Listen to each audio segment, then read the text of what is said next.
के हम लोग को देखो पढ़ना क्या है कि सूक्ष्म जीवों का वर्गीकरण है ना पढ़ना है। तो सूक्ष्म जीव को कितने वर्गों में बांटा गया है तो देखो लिखा है कि सामान्यतः सूक्ष्म जीवों को व्यापक रूप से 4 प्रमुख वर्गों में बांटा गया। कितना वर्गों में? 4। पहला है कि जीवाणु, पहला क्या है? जीवाणु। दूसरा क्या है? प्रोटोजोआ। तीसरा है कवक और चौथा क्या है? शैवाल है। तो इसी तरह से 4 वर्गों में छोटे छोटे जीव को क्या किया गया है? बांटा गया है।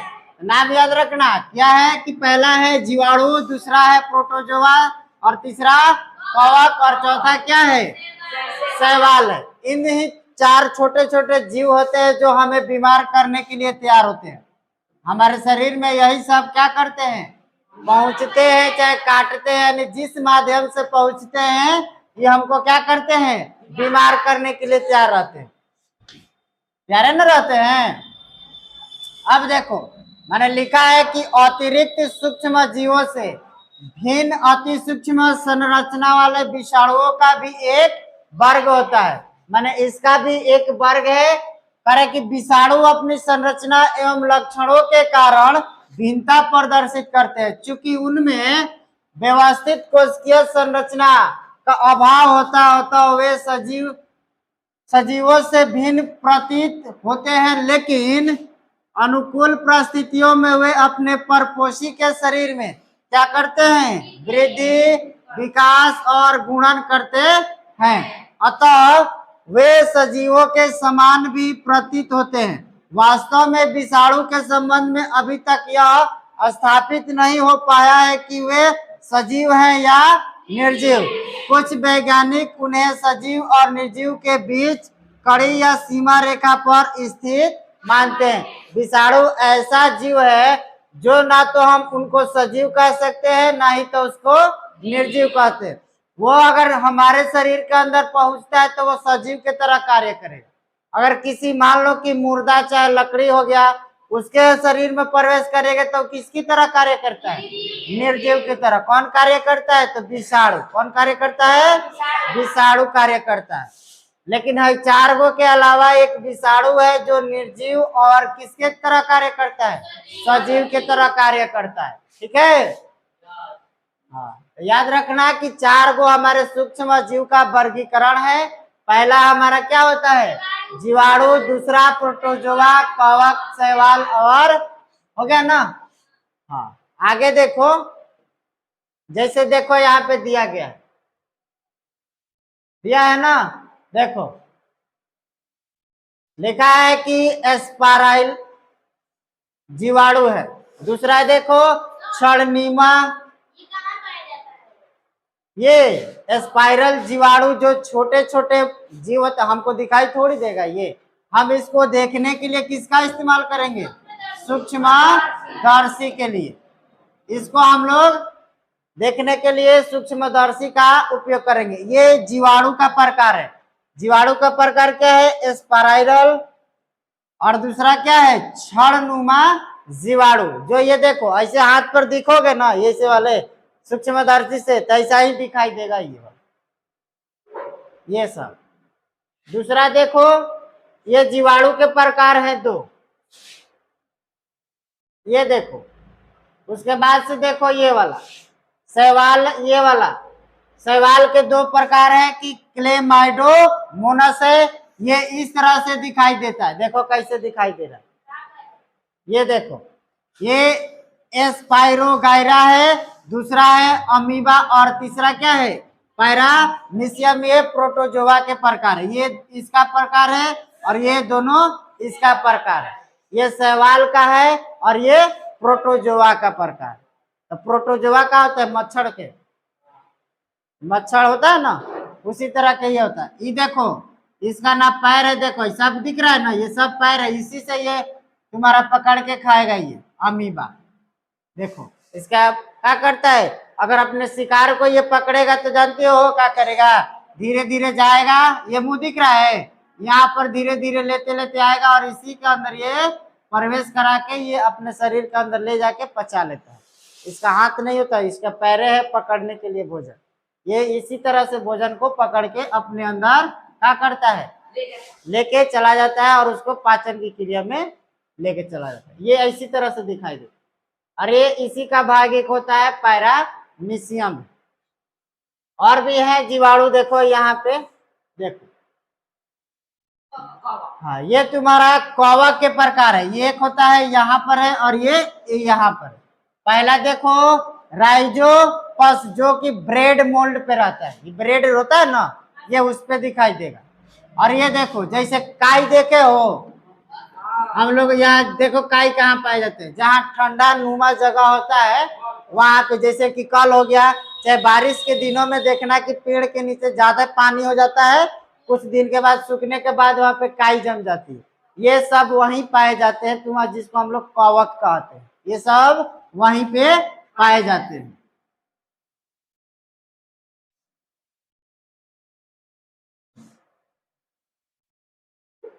अब देखो लिखा है कि सूक्ष्म जीवों का निवास कैसे होता है। मतलब सूक्ष्म जीव का रहने का घर कहाँ होता है। जैसे मनुष्य का रहने का घर होता है ना, ईंट का घर होता है, ईंट का होता है, फलानी का घर होता है, इस तरह के घर होते हैं ना, जो कि हम लोग को रहने के लिए उपयोग में लाए जाते हैं। लेकिन अब कह रहे हैं कि सूक्ष्म जीव कहाँ रहते हैं, उसका निवास कहाँ है।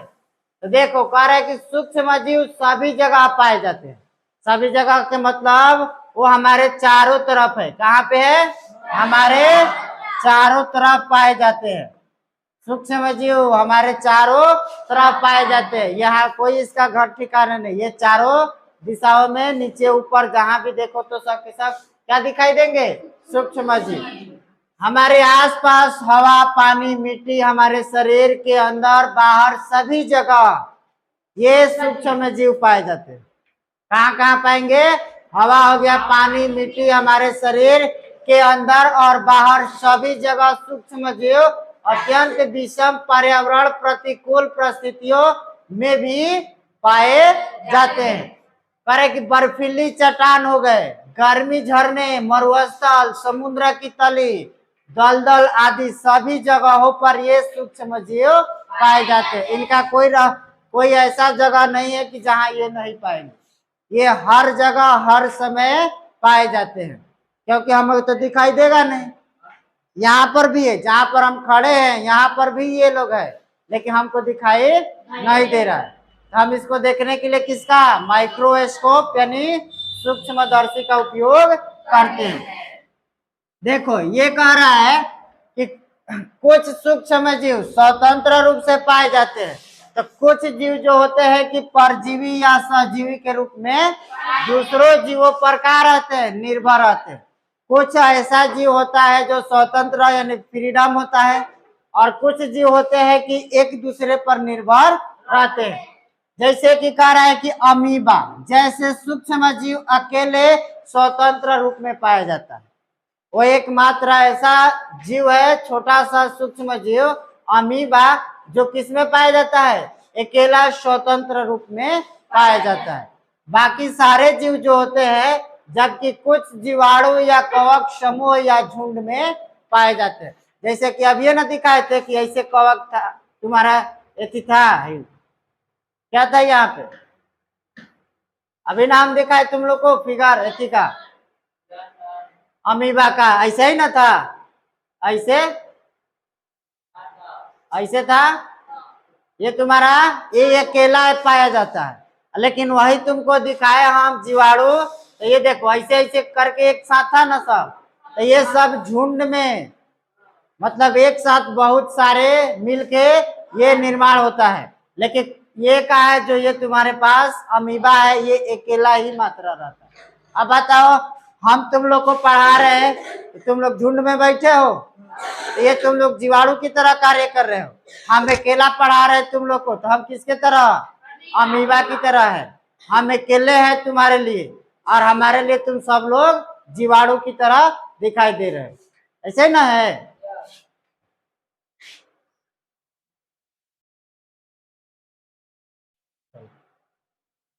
अब देखो कहा जा रहा है कि सूक्ष्म जीव कुछ मित्र तो कुछ शत्रु है।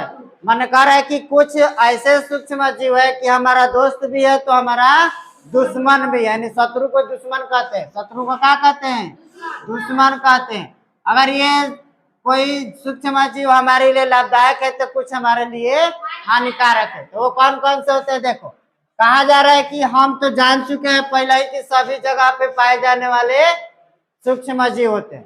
कह रहे हैं कि हर पल हर जगह हमारा वास्ता किससे होता है जी? सूक्ष्म जीवों से होता रहता है।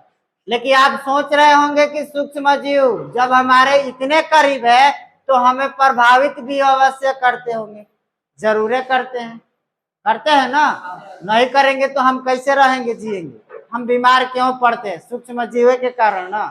कुछ हमको बीमार पड़ने के लिए सूक्ष्म जीव को हम लोग अपने अंदर ले लेते हैं, हवाओं के माध्यम से, कुछ खाने के पीने के वस्तु से, कोई पानी पी रहा है उसके अंदर चला गया।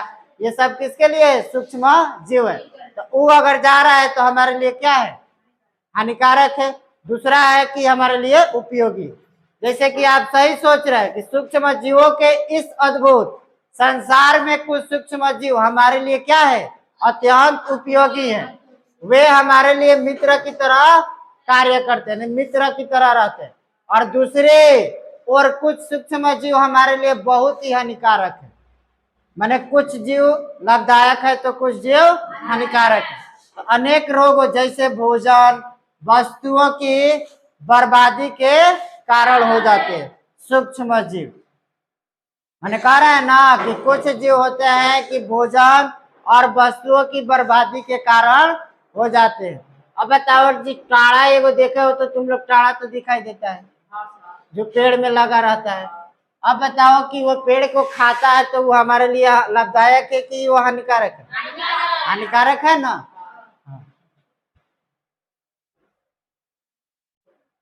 देखो, ये लिखा है कि उपयोगी या मित्रवत सूक्ष्म जीव, माने हमारे लिए उपयोग में कौन से सूक्ष्म जीव है?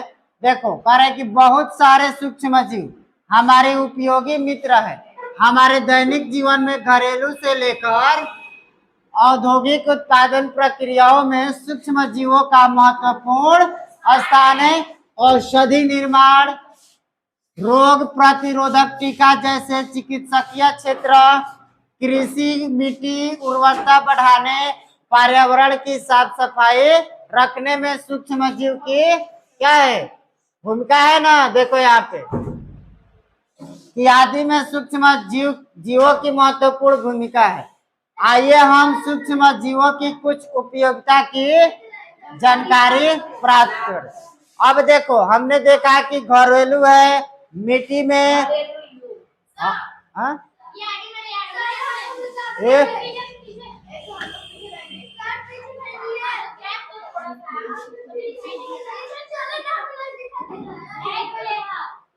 हाला ना करो।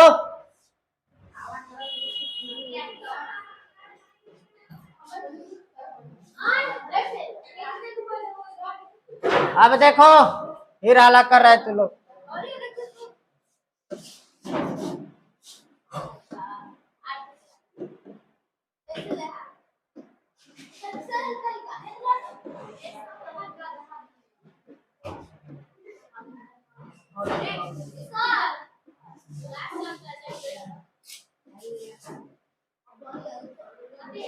अब देखो, काय हाला कर रहे थे लोग। अब लिखा है कि घरेलू उपयोग में, यही ना करना है। अब घरेलू उपयोग में सूक्ष्म जीव किस काम में आते हैं? जैसे देखो, कह रहे कि दूध तथा दही से बने हुए अनेक सामान यथा दही, पनीर आदि का उपयोग अपने दैनिक जीवन में करते हैं। आपने अपने घर पर अपनी माँ या दादी को दूध से दही जमते देखा होगा। वे क्या करती है कि हल्के गर्म गुनगुने दूध में 2 या 3 चम्मच दही, जामन या जोरन डालती है। हम लोग का जोरन नु कहते हैं, घरे जोरन ना रहे तो कह लो कि जा होकर कैसे मांग लियो दही जमावे के बाद ना, लेकिन कहता है लोग। तो मम्मी हो चाहे दादी हो चाहे जो भी हो, फुआ काकी जो भी हो, जाती है और दही का जोरन लेकर आती है। तो घर में जो दही दूध गर्म होता है उसमें क्या करते हैं हम लोग? डाल देते हैं ताकि हमारा दही क्या हो? जम जाए। यानी दूध को जमाने के लिए डालना पड़ता है। तो आगे कह रहे देखो कि 4-5 घंटे में दूध दही में बदल जाता है। माने अब हम सोचते हैं ना कि दूध था लेकिन वो किस में बदल गया जी? दही में। ऐसा क्यों हुआ? अब किस जीवाणु के कारण हुआ? माने यही ना जानना है कि दूध से दही किसके कारण हुआ? Lactic bacillus. लैक्टिक होता है ना। हाँ देखो कि लिखा है कि वास्तव में दही में अनेक सूक्ष्म जीवाणु पाए जाते हैं। दही में पाए जाने वाला एक प्रमुख जीवाणु लैक्टोबैसिलस है। क्या नाम है इसका? लैक्टोबैसिलस है। कह रहे हैं कि दूध में तेजी से गुणन कर दूध को दही में बदल देता है। पूछा जाएगा कि दूध से दही किसके कारण बन जमता है? लैक्टोबैसिलस के कारण। किसके कारण? लैक्टोबैसिलस के कारण दही जमता है। दही जमता है कि दूध जमता है? अरे दही तो जमले में तो दही फिर के जमेगा? दूध ना दही में जमता है। तो ये मत कहना कि दही फिर दही में जमता है। दूध जमता है किसमें? दही में जमता है। ठीक है, हाँ याद रखना। ठीक है कि दही फिर दूध में जमता है। दूध दही में जमता है किस बैक्टीरिया के कारण? लैक्टोबैसिलस के कारण। ठीक है, जैसे आगे देखो लिखल बाटे कि आपने जलेबी, डोसा, इडली, भटूरा आदि जरूर खाया होगा। जलेबी तो खैले बानी, भटूरा भी खाए हैं, और डोसा, अरे लिट्टी जैसा होता है डोसा। हाँ पापड़ा के देखो तो तावा पे हैंगन बनेला ना, बनाते नहीं है, वही होता है। तो कह रहा है कि देखो क्या आपने कभी उनको बनाने की पूर्व तैयारी देखी है? माने उसको बनाने से पहले उसको किस तरह से तैयार किया जाता है? माने किस तरह से उसको बनाने के लिए तैयार किया जाता है? कह रहा है कि देखो कि जलेबी के लिए मैदा, इडली डोसा के लिए पीसे हुए चावल और उड़द दाल का घोल बनाकर 8 से 10 घंटे के लिए छोड़ दिया जाता है। किसको किसको? यहाँ पे देखो, माने इडली और डोसा बनाना है तो उसके लिए पीसे हुए चावल चाहिए और उड़द दाल का घोल बनाते हैं, और 8 से 10 घंटे के लिए क्या किया जाता है? छोड़ दिया जाता है। इस अवधि में जीवाणुओं की सक्रियता के कारण घोल का आयतन काफी क्या होता है? बढ़ जाता है। मतलब उसका क्षेत्रफल जो इतना था ना, ये इतना बढ़ के इतना बराबर हो गया। ये हुआ आयतन उसका। ठीक है, और कह रहे कि इससे जलेबी और इडली डोसा आदि को क्या होता है? स्वादिष्ट रूप से बनाना संभव हो पाता है। बेकरी, अरे बकरी नहीं, बेकरी जो आता है गांव में, मन लिखा रहता है बेकरी है। हाँ गाना भी बजाता है वो लोग। हाँ बिना गाना के वो लोग को मन नहीं लगेगा। तो कह रहा है कि उत्पादन जैसे पाव रोटी, देखे हो इतना बड़ा पाव रोटी होता है, पाव रोटी फूलल रहता है ना, वो कैसे होता है? केक हो गया आदि बनाने में भी सूक्ष्म जीवों का उपयोग किया जाता है। क्या आपने कभी सोचा है कि पाव रोटी चाहे केक हो आदि इतने मुलायम और फूले फूले क्यों होते हैं? सोचा नहीं है? एक नाम होता है खाने वाला सोडा। क्या नाम है उसका? खाने वाला सोडा होता है, जिसको हम लोग अपने आम भाषा में कहते हैं खावा सोडा। क्या कहते हैं?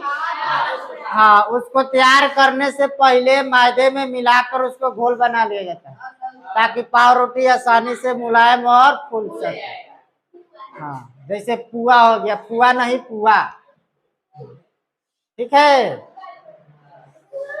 देखो जैसे कि यहाँ क्रियाकलाप में आपको बताया गया है कि 1/2 किलोग्राम मैदा में थोड़ा चीनी, मतलब 500 ग्राम हमको क्या लेना है? मैदा लेना है। क्या ले लिए है? मैदा। प्लस क्या किया हमने? चीनी डाला, और करे 1 चुटकी ईस्ट जिसको पाउडर मिलाकर क्या करना है? प्लस ईस्ट मिलाना है। क्या मिलाना है? ईस्ट मिलाना है। वही जो अभी बताए खावा सोडा। कह रहा है कि गर्म जल की सहायता से गूंथी है। ईस्ट पाउडर आपको बाजार में आसानी से मिल जाएगा। जाके कहना कि खावा सोडा चाहिए। क्या चाहिए? खावा सोडा। और ऊपर डिबिया पे लिखल है खाने वाला सोडा। क्या लिखा होगा? खाने वाला सोडा। इस तरह से हम कुछ भी अगर मुलायम बनाना चाहते हैं तो हमेशा याद रखना कि थोड़ी ही मात्रा में खावा सोडा डालना चाहिए। ज्यादा डालोगे तो पेट खराब हो जाएगा। हाँ, पेट फूल जाएगा। ठीक है, तबीयत खराब हो जाएगा तो क्या होगा? अभी ना बचाए, क्योंकि वो सूक्ष्म जीव है तो कुछ हद तक लाभदायक है, कुछ हद तक क्या है? हानिकारक भी है। ठीक है। हाँ, तो इसी तरह से बनाया जाता है। ठीक है, चलो।